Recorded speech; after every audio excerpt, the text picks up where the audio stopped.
Bonjour à tous. Je suis à Sainte-Marie-sur-Rouge, là, le long du canal. J'ai un petit canard à ma droite là, qui va dans l'eau. Je me lève juste, hein, il est 10h. Il fait un peu frisky là. Mais bon, on va pas se plaindre. Donc aujourd'hui, là, je roule vers Dijon, une vingtaine de kilomètres. Puis après, je vais sur Saint-Jean-de-Laune. Je vais vous envoyer des photos de bateaux. Il y a plein de bateaux à Saint-Jean-de-Laune. C'est le premier port fluvial de France. Et puis après, je vais aller sur Dole en suivant le canal du Rhône au Rhin. Voilà, voilà. Je devrais pas avoir beaucoup de bosses, peut-être un petit peu avant Dole, mais c'est une étape cool, 80 km. Voilà, voilà. Je vous embrasse. Bonne journée. J'arrive à Vallars-sur-Ouche, tout proche de Dijon, une dizaine de kilomètres, je pense, un truc comme ça. Alors ici, la véloroute, elle passe derrière les maisons éclusières. Vu qu'il y a un fort trafic ici, il y a plus de 200 000 vélos qui passent par an, 225 230 000 au dernier recensement, enfin ceux que je connais. Donc pour pas gêner le travail de l'éclusier sur le plateau d'écluse, des bretelles comme ça ont été aménagées par derrière, ce qui est plutôt bienvenu. Alors pour la fréquentation du canal, si on va au milieu du canal, vers Montbard et ainsi de suite, il y a un compteur à Fin-les-Montbard là, qui monte pas au-dessus de 10 000. Donc c'est pour vous montrer la grande disparité de fréquentation qu'il y a entre les extrémités. Donc de Dijon, 225 000 cyclistes, c'est dû à la population, 250 000 habitants. Les urbains ont mal de campagne, donc forcément ils sortent de la ville par ce magnifique itinéraire. Toujours sur les canals de Bourgogne. Ici j'arrive à Plombières. Alors ici devant nous, là, on voit une maison de garde barrière. C'était la ligne des pêcheurs qui passait juste là. Ici on a le canal, et puis ici on a l'autoroute. Juste à côté là. Et alors devant nous il y a deux grosses montagnes là.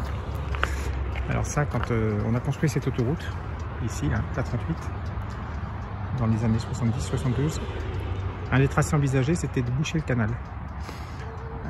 Donc ça aurait été dommage. Donc c'est ici que ça s'est passé. Alors ici, il fallait faire passer la voie de chemin de fer, la nationale 5, la voie de chemin de fer c'était le PLM, le train des pêcheurs, et puis il fallait faire passer l'autoroute en plus, donc ça coinçait. Donc l'idée était de boucher le canal. Voilà, voilà, on l'échappe belle. Là je suis toujours sur le long du canal de Bourgogne. J'arrive à Plombières là. Et donc là voici le rocher qui a été dynamité pour permettre le passage de l'autoroute A38. Vous voyez, donc c'est quand même pas des gros chantiers quoi. Donc c'était pour le bien du canal. Ici sur la vallée d'Ouche, sur le canal de Bourgogne, il y a beaucoup de péniches hôtels. Une dépréciation un peu luxueuse. Voilà. Ici on a des bateaux de propriétaires. Des camping-cars flottants. Voilà.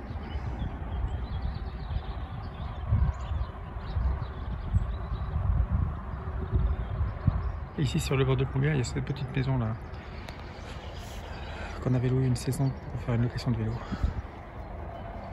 Alors je sais plus ce que c'était, je connais plus, c'est pas beau de vieillir, hein, j'ai perdu la mémoire, je sais plus ce que c'était.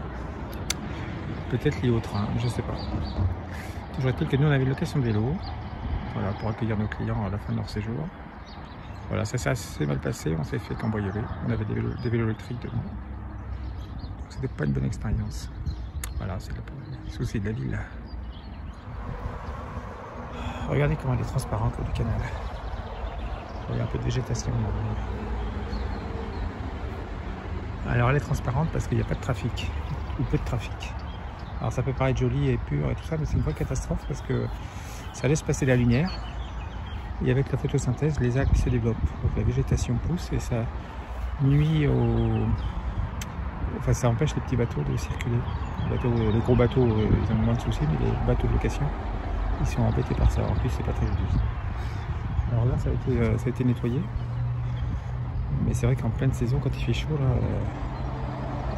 c'est une catastrophe. C'est un des fléaux. Mais bon, VNF travaille bien pour, et là, c'est bien propre. Mais bon, C'est juste pour vous dire que l'eau transparente comme ça, c'est pas top. Il faut mieux des bateaux qui circulent, qui remuent la vase et qui créent de la turbidité et qui empêchent la lumière de pénétrer. Je suis au bord du lac Kyr, à Dijon, à l'entrée de Dijon. Le lac Kyr, il a été créé par le chanoine Kyr en 1974. Les dates, je suis pas sûr, hein, mais c'est par là. Je crois bien que c'est 74. Il est né... non, c'est pas possible. Il est né en 1876, je crois. Il est né à Lys-Saint-Traine. Donc il a créé ce lac Kyr là, en amont de Dijon, sur la rivière Ouche, pour un peu, comment dire, lisser les crues et puis pour donner de l'eau aux Dijonnais. Pour donner un plan d'eau aux Dijonnais, parce que Dijon est une des rares villes de France qui n'est pas au bord d'un grand fleuve. Donc il a fait d'une pierre deux coups. Et puis, qu'est-ce qu'il a fait d'autre? Il a fait le Kyr, le blanc cassis. Ça, c'était pour écouler le vin blanc de l'époque qui était un peu vif, les aligotés notamment. Et puis, ça tombait bien parce que dans le coin, on produisait aussi dans les Hautes-Côtes, dans les Hautes-Côtes de Nuit, les Hautes-Côtes de Beaune, on produisait des fruits rouges, le cassis notamment. Donc l'association des deux était parfaite et donc d'une pierre deux coups, encore une fois. Il avait résolu des problèmes d'un coup, quoi. Qu'est-ce qu'il a fait d'autre? Je sais plus ce qu'il a fait avec les Russes. Enfin bon, ça serait pas un personnage, comment dire, très en vogue, enfin très à la mode aujourd'hui, parce que fricoter avec les Russes, ça se fait pas. Faire la promotion de l'alcool non plus. Et puis barrer une rivière, alors là, ça c'est pas beau, pas beau. Faut pas faire ça. Les écolos n'aiment pas ça. Les Verts. Voilà, mais enfin c'est quand même un bel endroit. Là-haut c'est Talon, la ville de Talon. Sortie de Dijon, direction Saint-Jean-de-Laune. On a des bateaux qui sont amarrés ici, là. Ça me fait penser un peu à l'Angleterre, ça. Beaucoup de bateaux logement. Alors en Angleterre c'est pire, le prix du loyer est tellement élevé que les gens ont trouvé cette solution comme plan B. Et les bateaux sont plus ou moins bien entretenus.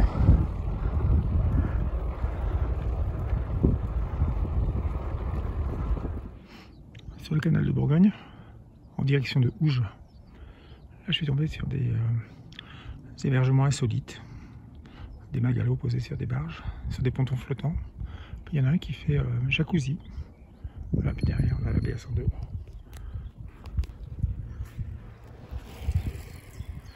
Voilà. Puis il y en a un deuxième là.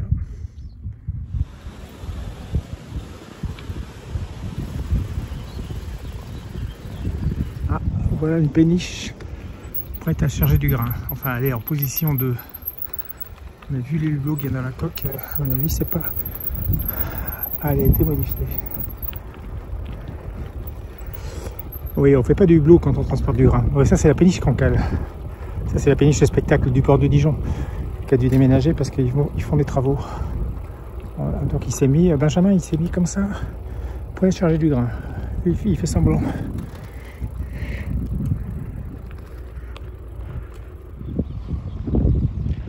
C'est une belle ligne droite ce canal là, entre Dijon et Saint-Jean-de-Laune.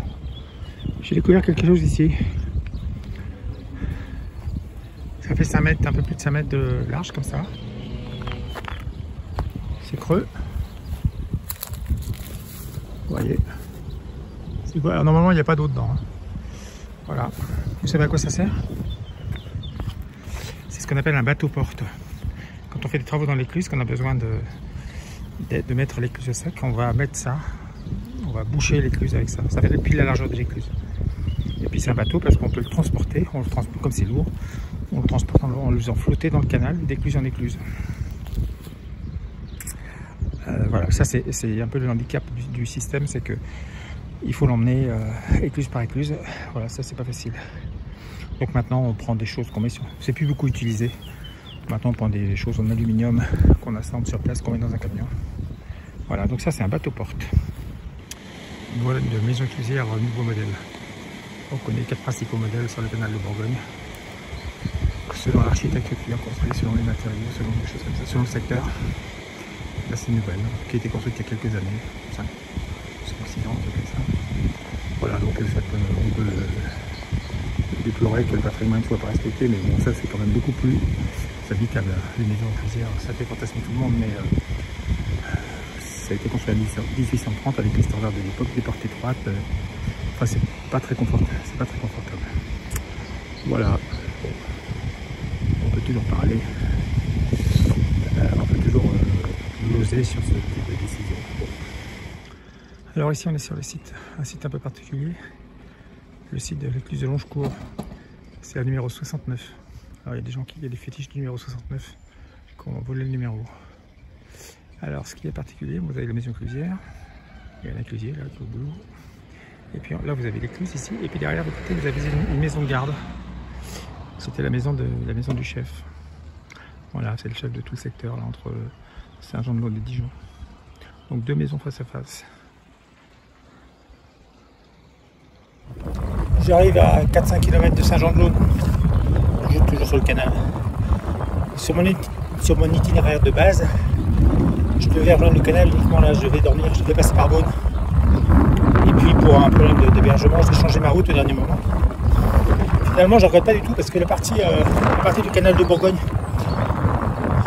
entre Dijon et ici, finalement, même si elle est rectiligne, il y a beaucoup de choses à voir, il y a pas mal d'art. Et puis c'est relativement agréable. Donc merci Marie-Jeanne de m'avoir planté. Voilà, non mais pas de soucis, soigne-toi bien.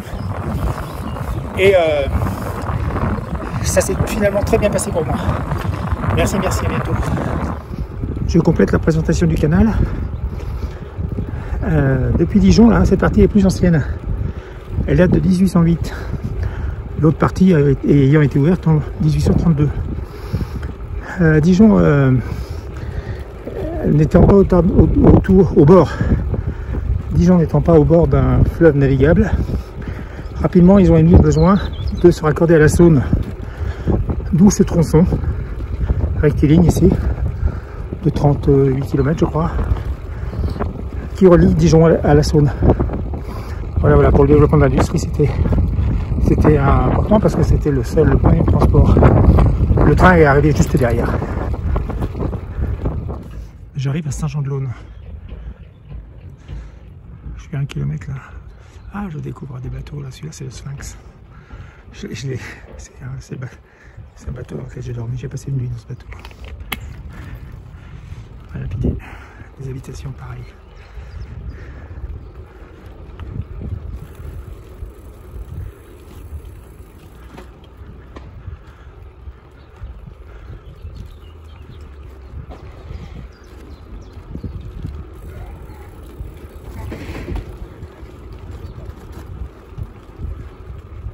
Bienvenue à Saint-Jean-de-Laune. Vous voyez, ça change d'ambiance. Première port fluvial de France. Premier port fluvial de France. Au fond, là, l'écluse du canal de Bourgogne qui enregistre le plus de mouvements. La plupart du mouvement, c'est des mouvements pour entrer ici. C'est pas vraiment du voyage. Non, enfin bon, les stats, c'est les stats. Donc voilà, au cœur du chantier, là. Des bateaux. Blancard. J'étais à l'école avec son fils. Ça doit être lui le patron maintenant. C'est l'école Louis Sandy.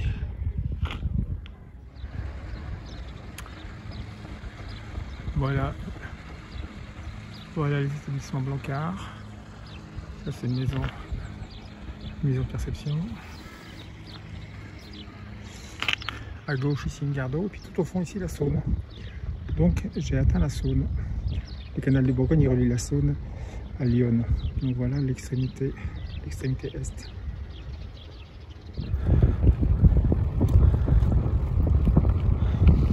Je quitte Saint-Jean-de-Laune en suivant la Saône sur sa rive gauche.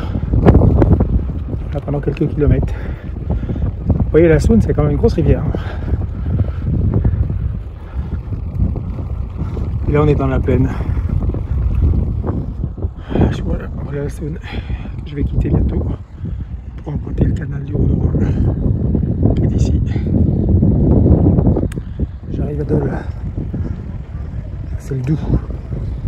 Et ça c'est un canal, c'est pas le Calcé encore.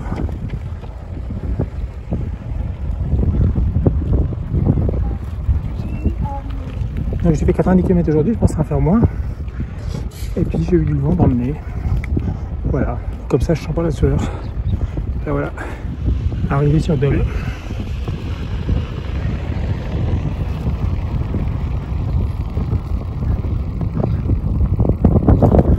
On se croirait en été.